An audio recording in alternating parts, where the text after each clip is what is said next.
my dear friends. I welcome you all again to our channel Best Notes Tutorials. Today, we will do our lesson in English. Today's topic is the Brothers Karamazov, which is a Russian novel, and this is written by Fyodor Dostoyevsky. So before we start our class, let me announce that we have prepared more than 1500 examinations question paper. Here you all can go and prepare yourselves with different examinations like JEE, NEET, UGC examinations. Okay, so it is available in this link. The link will be provided in the description box. Don't fail to go through it. Now we will move to our today's class, and it's about the Brothers Karamazov, and it is a Russian novel which is written by Fyodor Dostoyevsky. So before we start with the summary of the story, we will go through the author and understand that what kind of person is he. Let's begin with this portion that is about the author. Fyodor Mikhailovich Dostoyevsky is the writer of the novel. He was born on 11th November 1821, Moscow. Moskovsky is Moscow Governorate and Russian Empire. See, he was from Russia, and therefore we find he was born in this place only. And because he was from Russia, he knew each and every nooks and corner of Russian first of all area, as well as culture and tradition that they prevailed, that they sustained in that area. Therefore, we find Dostoyevsky extremely involved with his country and countrymen. He died on 9th February 1881 at the age of 59 at St. Petersburg Governorate, which is in Russian Empire. So he was born in Russia and died in Russia. When we talk about the occupation, he was a military engineer, novelist and journalist. Though these two especially are contradictory occupations, but we find Dostoyevsky doing the same. See, these are the notable works of Fyodor Dostoyevsky. First novel is Notes from Underground, which was published in the year 64. Then we have Crime and Punishment, which is published in the year 1866. Here he talks about the Siberian jail and the punishment which is given to the prisoners, more mental than physical. He talks about his own experience as well in this. Then we have The Idiot, which was started in the year 1868 and completed in 1869.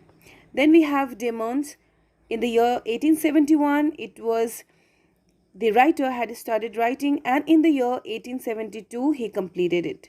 Next we have our today's class topic, and that is the Brothers Karamazov.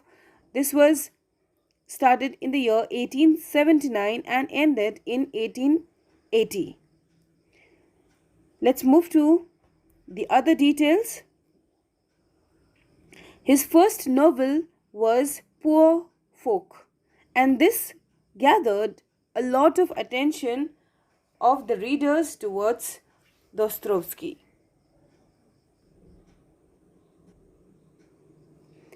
This work was so popular which gained him entry into St. Petersburg literary circles. This is a circle which is gained only by renowned writers, and it was not very easy to get into this circle or club. Okay, but unfortunately he was arrested in 1849 for belonging to a literary group. This is the group they are talking about that discussed banned books critical of Tsarist Russia. Now see, writers, they will write about the demerits of the political parties also, but the Tsar rulers, they arrested him for giving feedback negative of this Tsar Russia, Tsar Empire. So he had to be in the jail for some time. He was sentenced to death, but the sentence was commuted at the last moment. Now see, death penalty was given to him, but in Russia we find there is a system where they believe in torturing mentally more than torturing physically. Okay, so he was taken to Siberian prison and there he was commuted. Commuted means to give mental torture. Now how they used to do that, let me tell you. See, whoever was the victim, okay, he was given a gun which will have only one bullet. Now he himself had to fire it, okay, and if that bullet will pierce into his head, then he is dead, all right. But if it does not hit him, all right, if that bullet does not come to that particular time, that particular area, all right, then he will be saved, all right. But the pain they go through, all right, from the time when the pistol is handed over to the hand and at the point when they have to fire it, okay, that few minutes torture was so extreme that some of the prisoners, they used to get nervous and they used to die by themselves without any torture, physical torture.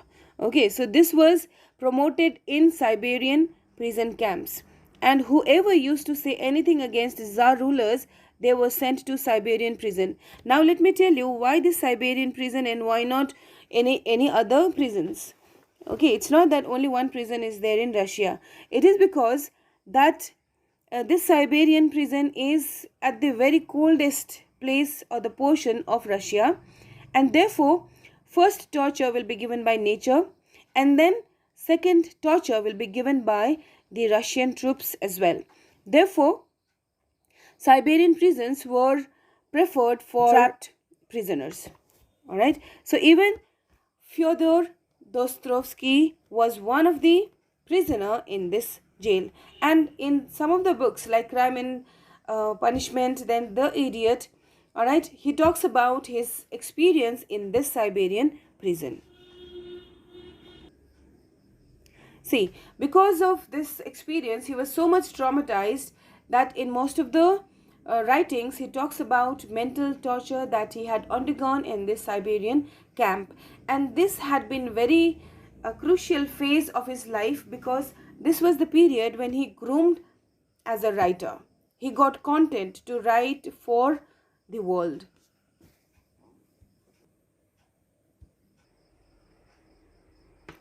Okay, friends, let's move to the character list.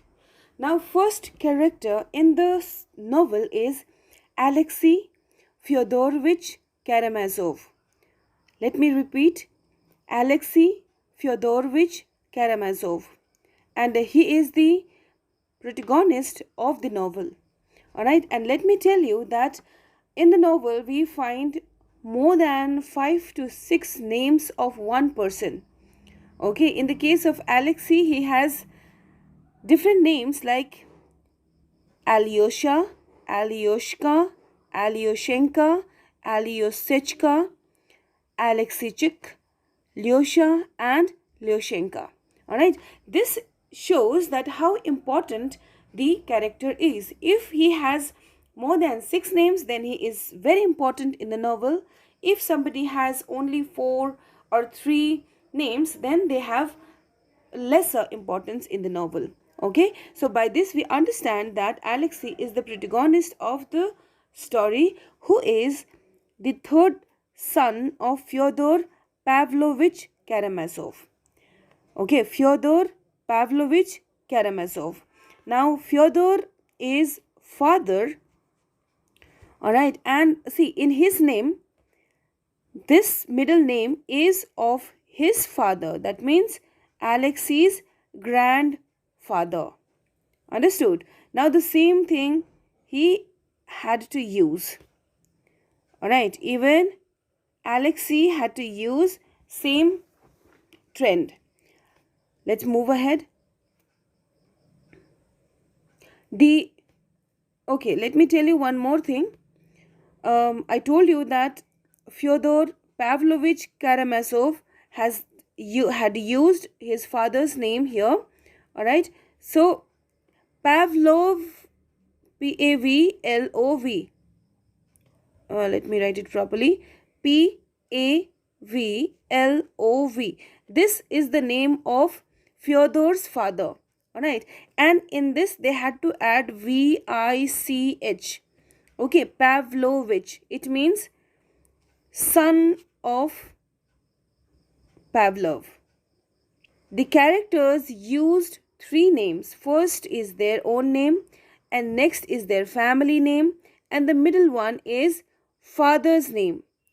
Okay, it shows father's name, and which means son of Fyodor. It means son of Fyodor. Fyodor, which means son of Fyodor. Okay. Now let's move to the other details. The younger brother of Dmitri and Ivan.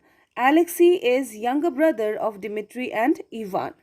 He is kind, gentle, loving and wise, a student of Yoshida. He is a student of Yoshida, and Yoshida is a priest in monastery.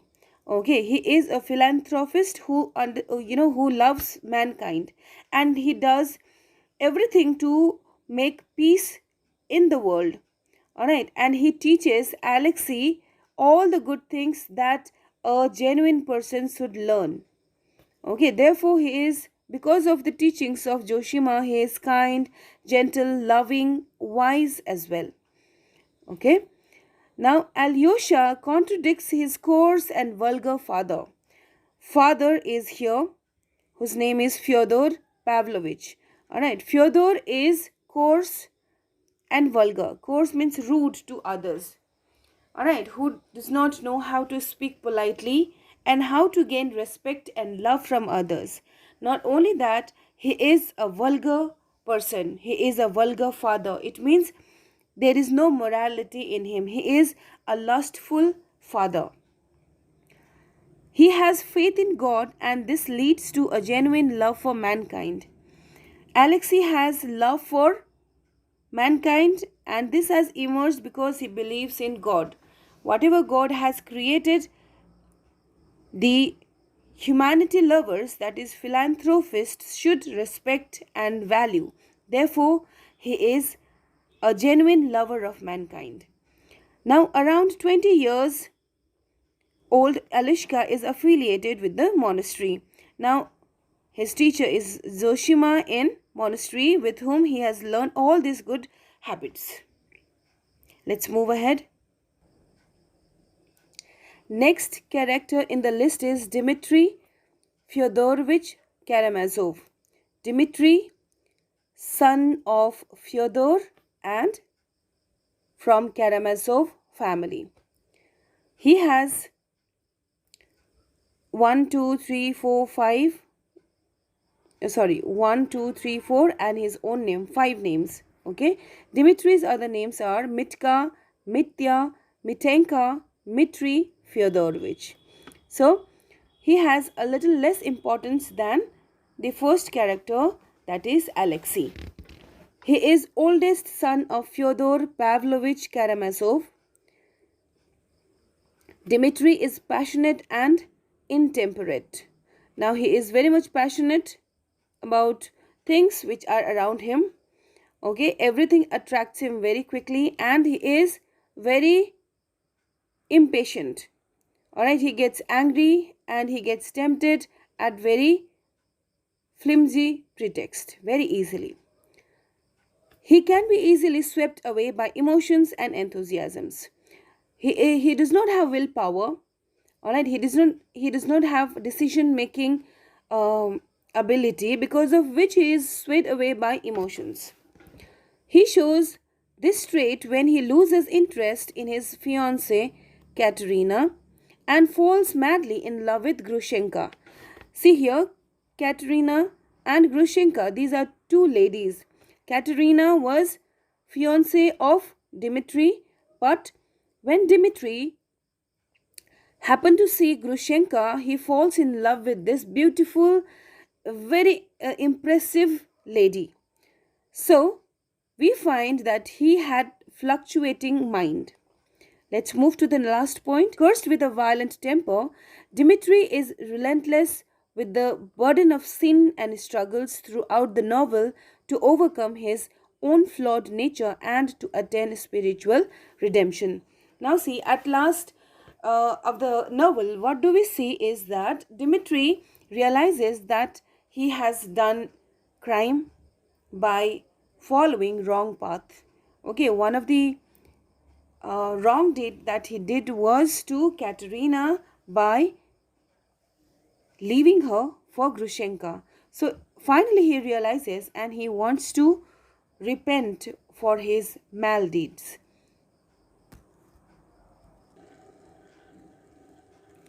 Friends, next in the list is Ivan Fyodorovich Karamazov. Ivan's has three names: Vanka, Vanka, Vanya, Vanka, and Vaynechka. Okay, these are the three names for Ivan, the second son of Karamazov family and the middle brother between Dmitri and Alyosha. So he is the second son. First one was Dmitri, second is Ivan, and third is Alexei. Okay, so Alexei and Alyosha. Alyosha is used maximum in the novel. So he is brother of those two. He was a brilliant student. Ivan has an acutely logical mind and wants a logical expression or explanation for everything that happens in the universe. Now he wants to know each and everything, and he wants that question to be answered. Why this has happened? Why that had been avoided? What could be the consequences of this act? Okay, everything he wanted logically to be explained logically. All right, so he had a lot of questions with everything. Not only that, he finds God against men because he thinks that all the sufferings that are there in the world, it is all because of God. Okay, because if God has power, then why is he not solving the problem of entire humanity? So he finds God to be the culprit. Okay, he wants God to blame for this situation. Okay, the situation is that the sufferings are created for human beings. As a result of his inability to reconcile the idea of unjust suffering with the idea of a loving God, he is deviated from the system. Now see, nobody could explain that why God gives sufferings to human beings. Alright, but now we know that all the sufferings that we experience, it's just because of our deeds, our past deeds. But there is nobody who could explain him with example. He will have several questions to counter attack the person. Therefore, he is not happy at all because the person who wants more knowledge, even they are not at peace. Okay, so the same is seen in Ivan's. Next is very important character, that is Fyodor Pavlovich Karamazov. Fyodor is the father of Karamazov family, alright, who has three sons and one more illegitimate son. We will understand here. He is a very rich patriarch of the Karamazov dynasty.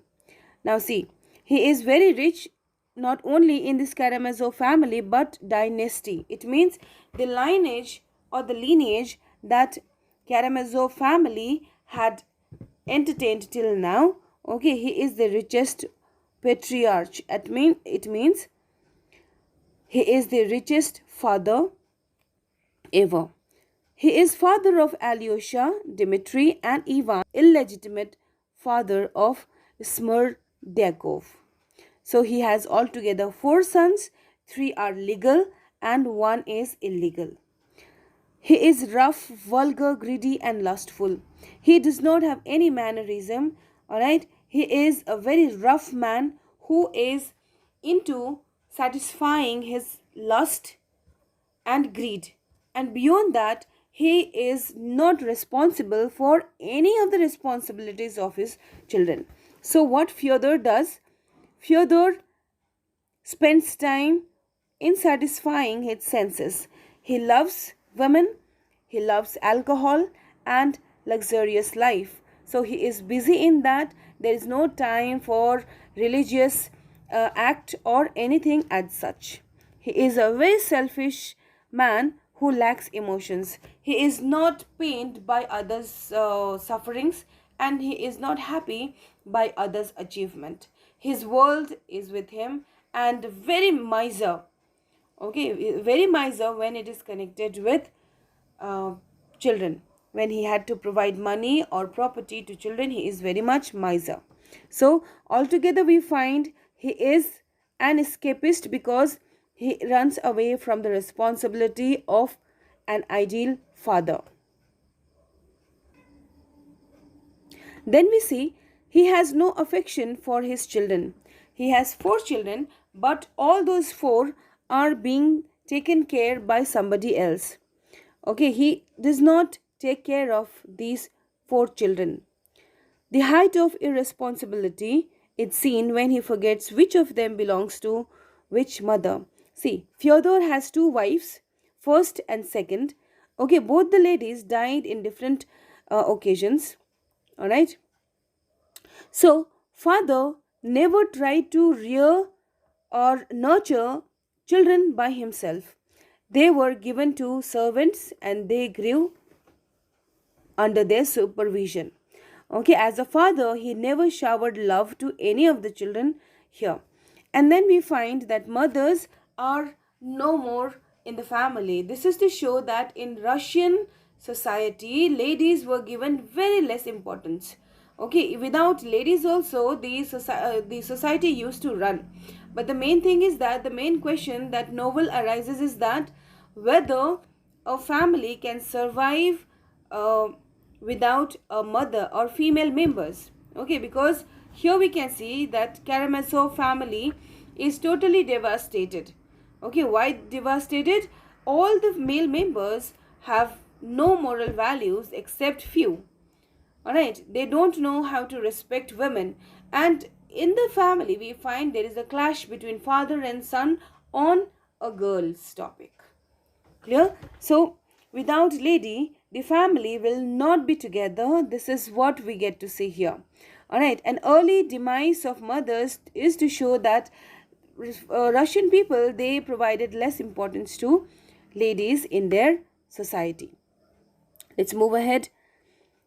Father's only goal is to have money and seduce young women. Father, he is into all these sorts of illegal, immoral acts. He loves women, okay, and with the help of money, because he is very rich, he is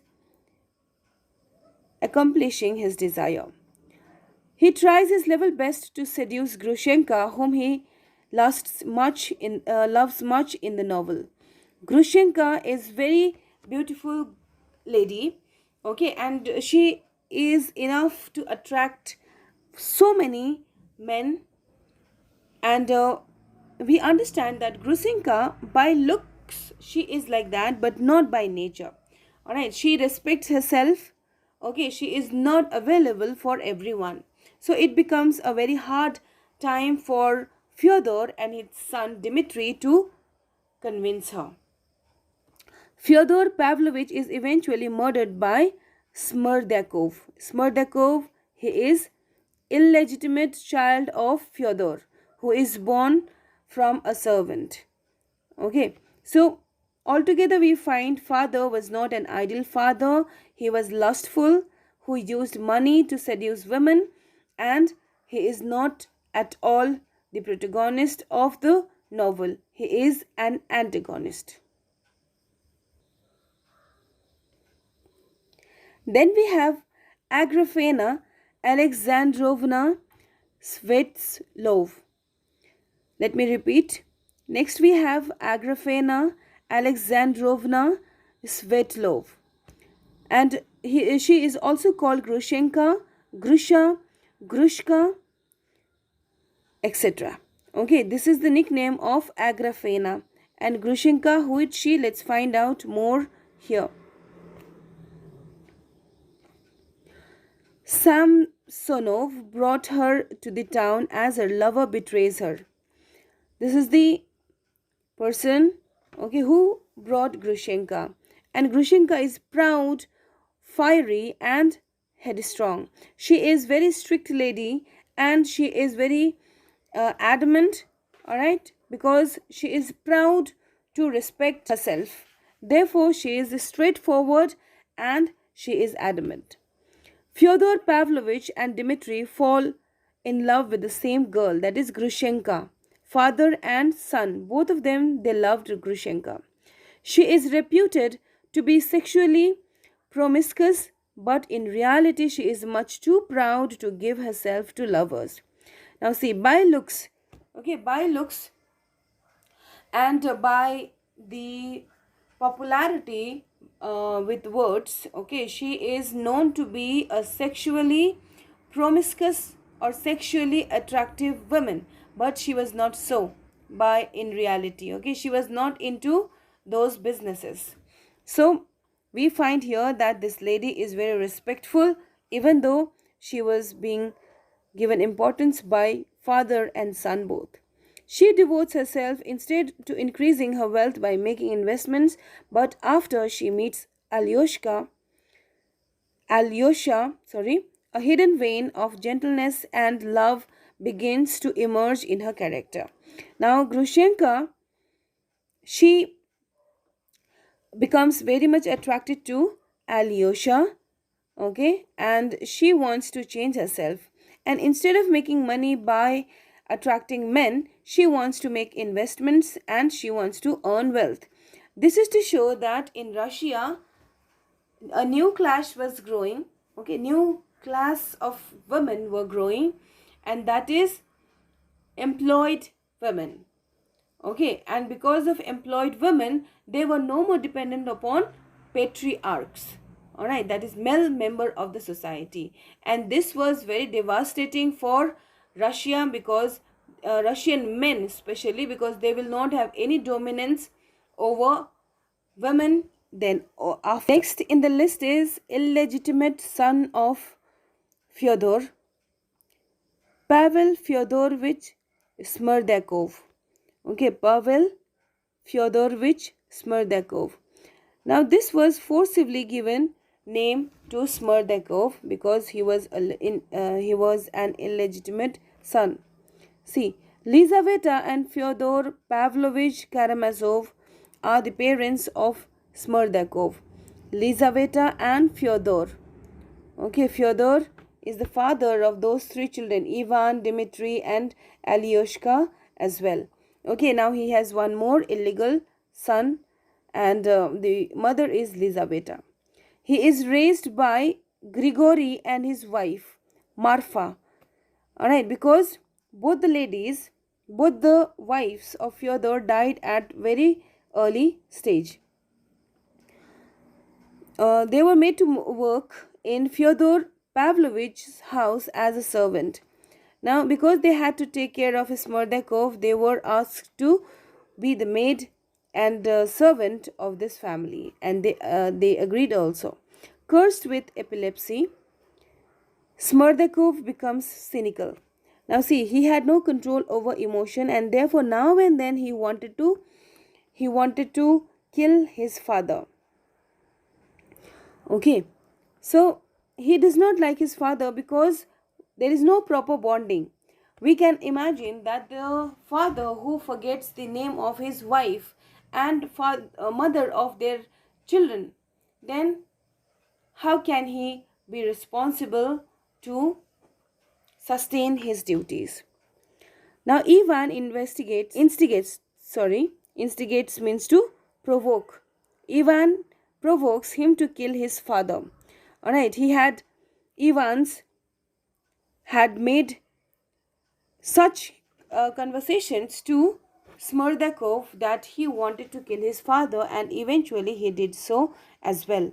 Okay, because he had hatred towards his father, because even after having an illegitimate child, he was not able to take care of him.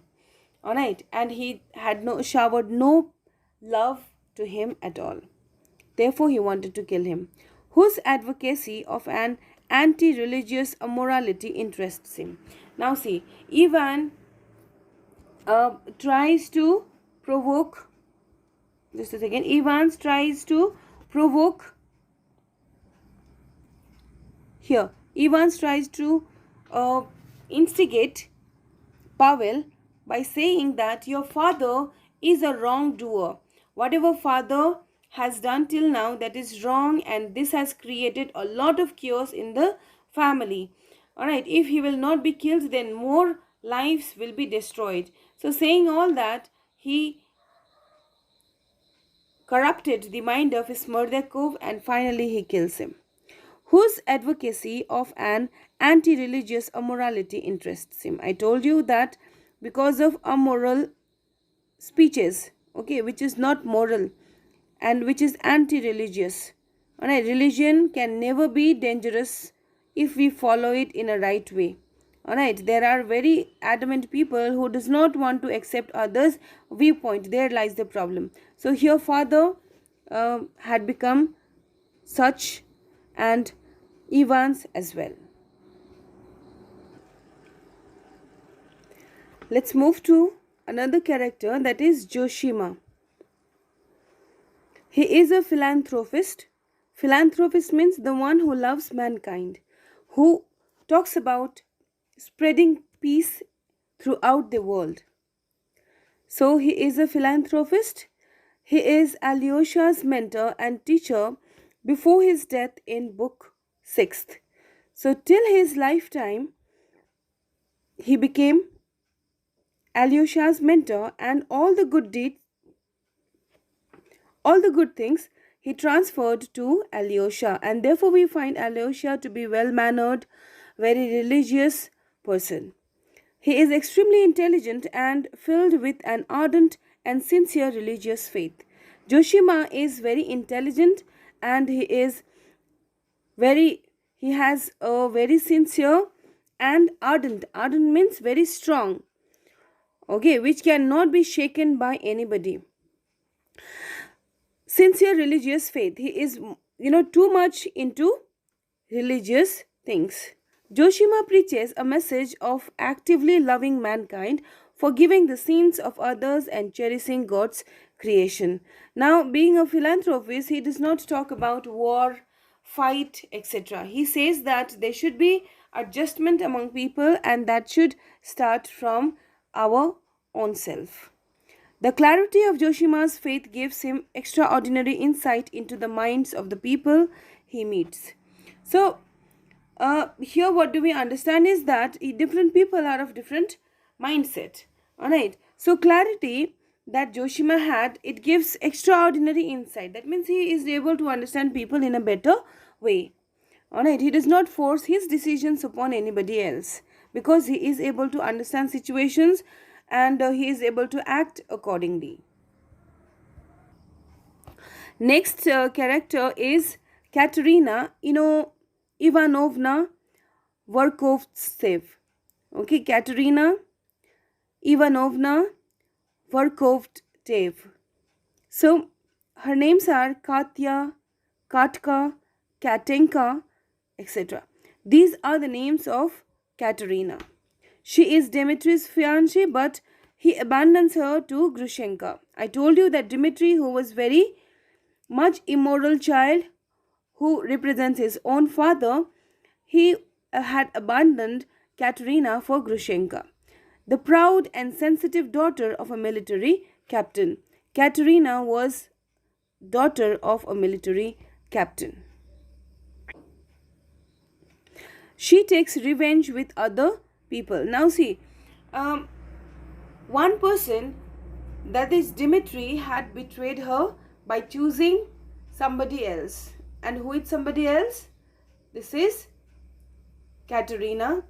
Grushenka over Katarina.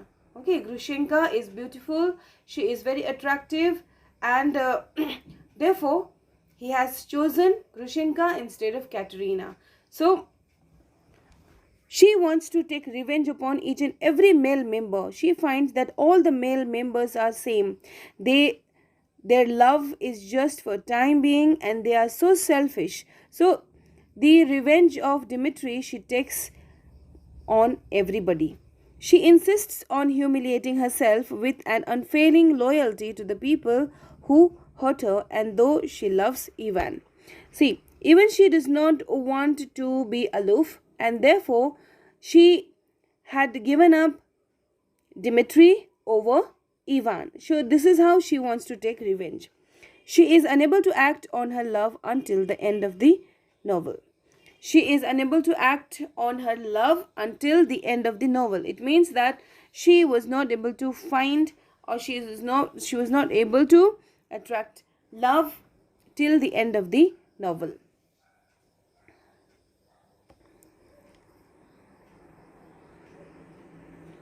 Next in the list is Katarina Ospovna Kukhlakov. Katarina Ospovna Kukhlakov. She is also known by the name Madame Kukhlakov in the novel. A wealthy gentlewoman in the town, an acquaintance of the Karamazovs, and a friend of Katarina. So she is Katarina, who is very wealthy lady. Okay, she is understood by Madame Kukhlakov as well. She does not harm anyone. She is somewhat shallow and self-centered, and tends to obsess over the behaviors of her daughter Lise. See, she is shallow and self-centered. It means that she has, the kind of mannerism which does not harm others, okay, but she does not think about others as well.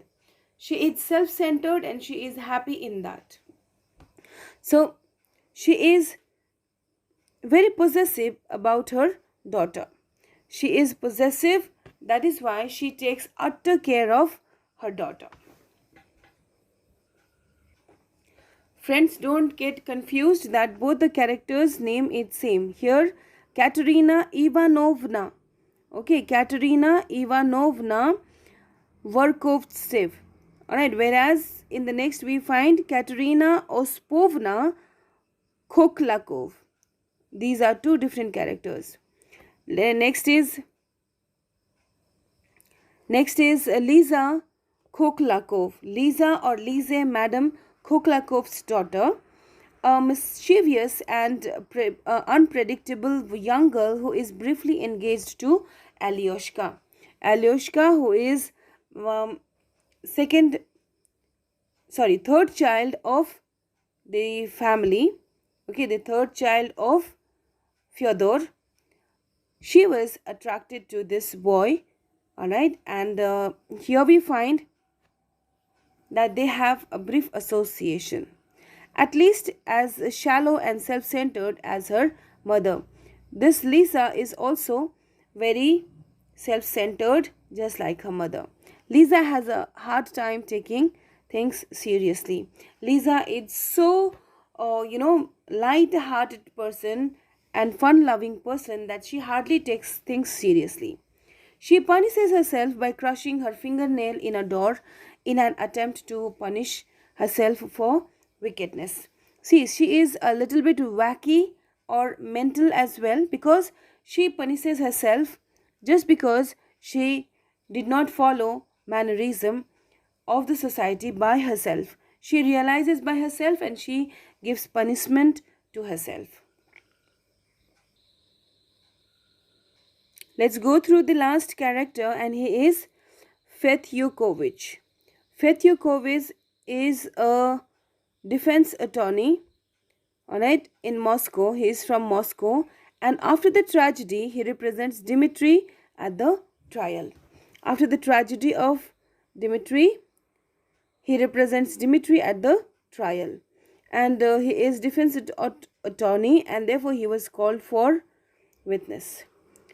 Okay, children, okay, friends, these were the characters. Now let's move towards the theme of the story. Theme of the story is very, very, very important to understand, because without it, we will not be able to understand the story itself. So here we find first theme is the conflict between faith and doubt. Now see, whether we should be faithful towards God, whether we should believe Him totally, or we have to question in between. Alright, so I'll tell you that God can never be bad, God can never hurt anybody. Whatever we do, that comes back to us in an unexpected way. Okay, so blaming God for our problems, it is so arbitrary. Whatever we have done, so we are receiving. And if we haven't done anything and then we are receiving something, then fortunately upcoming days will be better. That is what we can understand. Okay, because karma or the deeds can never go in vain. Whatever we do, whether it is good or whether it is bad. The burden of free will. The burden of free will. See, this is to understand very carefully that those who are free, okay, they are levied with responsibilities. Clear? If somebody is given, access to all the things, then he should be using that in a proper way. Alright, he cannot use it randomly by damaging society. Therefore, there is burden of free will as well. Next, the pervasiveness of moral responsibility. See, responsibilities are very much more, because being a father, he had responsibility of looking after children. They have become elder and it was time for their marriage because they are educated now, but that has not been provided to much of the boys, much of the sons of Fyodor. So here we find it is responsibility as well as moral responsibility of the father to look after them and instill moral values in these characters, which he fails to do, because we understand that the children were engaged in different unlawful, illicit activities. Friends, the video is getting too lengthy, so we will do the summary in our next video. So till then, take care and bye-bye.